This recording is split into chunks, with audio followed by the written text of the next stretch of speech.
اعوذ باللہ من الشیطان الرجیم بسم اللہ الرحمن الرحیم الحمد للہ رب العالمین الصلاة والسلام والتحیۃ والاکرام علی النبی وآلہ الطیبین الطاہرین اما بعد۔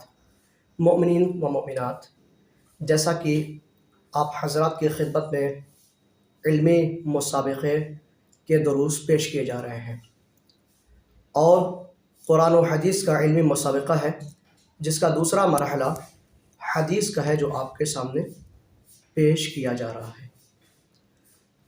آج تیسری حدیث ہے جو رسول اللہ صلی اللہ علیہ وآلہ وسلم سے ہے اور علم کے موضوع پہ یہ حدیث مبارکہ ہے، جیسا کہ اس سے پہلے والی حدیث بھی علم کے سلسلے میں ہی پیش کی گئی تھی۔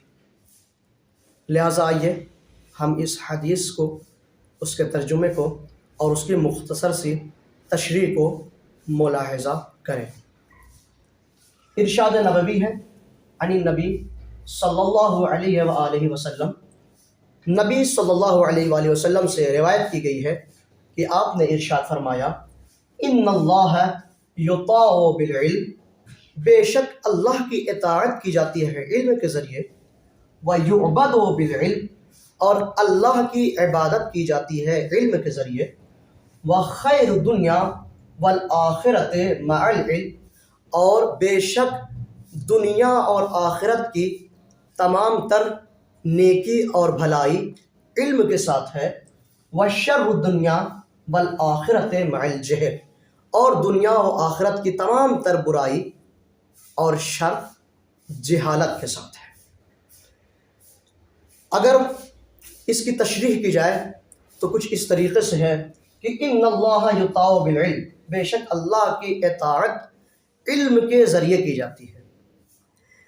میں ایک مثال دیتا ہوں، اس کے بعد اپنی بات کو آپ کے سامنے پیش کرتا ہوں۔ مثلا زید ہے، میں نے زید کے لیے ایک جملہ کہا کہ قلم لے کے آؤ، میں نے یہ کہا یا کسی جگہ تحریر کر دیا، لیکن زید کو نہ میرا بیان معلوم ہے نہ وہ تحریر اس نے پڑھی ہے کہ جہاں پہ میں نے لکھا ہے، تو وہ اس بات سے ناواقف ہوگا، نابلد ہوگا، تو ایسی صورت میں وہ میرے اس حکم کی اطاعت بھی نہیں کر سکتا۔ اسی طریقے سے بندہ ہے جو کسی بات سے لا علم ہے، کسی بات سے ناواقف ہے، اللہ نے قرآن مجید میں جو کچھ حکم دیا، نبی کے ذریعہ اور اماموں کے ذریعے جو کچھ بھی حکم دیا، اگر اسے علم ہی نہیں ہے تو وہ کس طریقے سے اسے انجام دے گا۔ لہٰذا رسول نے ارشاد فرمایا کہ اللہ کی اطاعت علم کے ذریعے سے کی جاتی ہے۔ جب کوئی انسان جانے گا، جب کوئی بات معلوم ہوگا، تبھی اس کی اطاعت کی جائے گی۔ اسی طریقے سے اللہ کی عبادت علم کے ذریعے کی جاتی ہے۔ ایک انسان جو عالم ہے اور ایک انسان جو جاہل ہے، دونوں ایک عبادت کر سکتے ہیں، لیکن جو حق کی عبادت ہے وہ عالم ادا کر سکتا ہے۔ وگرنہ نماز میں جو کچھ بھی قیام و قعود ہے وہ سبھی انجام دیتے ہیں، لیکن حق نماز ہر کوئی ادا نہیں کر سکتا۔ اسی لیے روایات میں کہا گیا ہے کہ عالم کی ایک رکعت جاہل کی 70 رکعت سے زیادہ افضل ہے۔ یہ ایک عالم کی عبادت کی کتنی فضیلت ہے، کتنی عظمت ہے، اس کا اندازہ اس حدیث سے بھی لگایا جا سکتا ہے کہ اللہ کی عبادت علم کے ذریعے کی جاتی ہے۔ اس کے بعد رسول نے مزید ارشاد فرمایا کہ بے شک دنیا اور آخرت کی تمام تر نیکی اور بھلائی علم کے ساتھ ہے۔